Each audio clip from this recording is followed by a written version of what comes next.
नमस्कार, लोकात्मा न्यूज मध्ये आपले हार्दिक स्वागत। बातमी जालना जिल्ह्यातून वाळूची छोटे टिप्परवर कारवाई, मात्र मोठे अहवाल दिसत नाही का?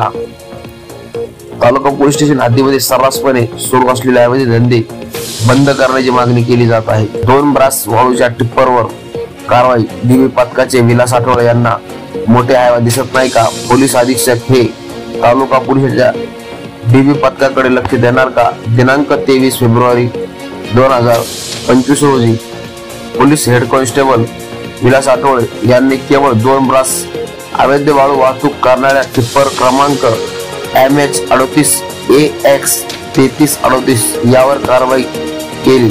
20,000 रुपयाची 2 ब्रास वाळू, या वाळूची किंमत पण टिप्परची किंमत 15 लाख रुपये, असा एकूण 15,20,000 रुपये मुद्देमाल जप्त करण्यात विलास आठवले यांना मोठे यश आलं।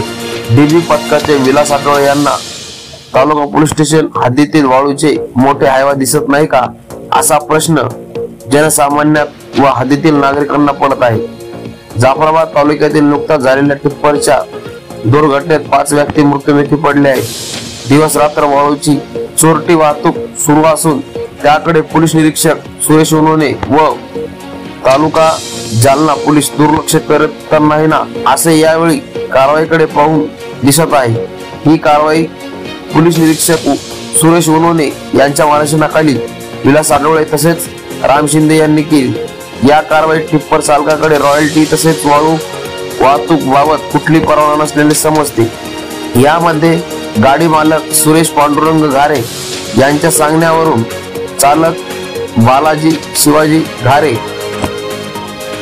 दोन्ही राहणार लिमगाव गुरु, तालुका देऊळगाव राजा, जिल्हा बुलढाणा ही चोरटी वाहतूक करीत असल्याने या गाडी चालक व मालक यांच्यावर गुन्हा दाखल करण्यात आलेला आहे।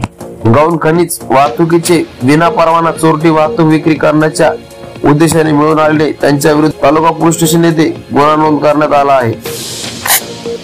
पोलीस निरीक्षक सुरेश उनोने हे अवैध धंदे बंद करणार का? तालुका पोलीस स्टेशन हद्दीत मोठ्या प्रमाणात अवैध धंदे मोकळले आहेत।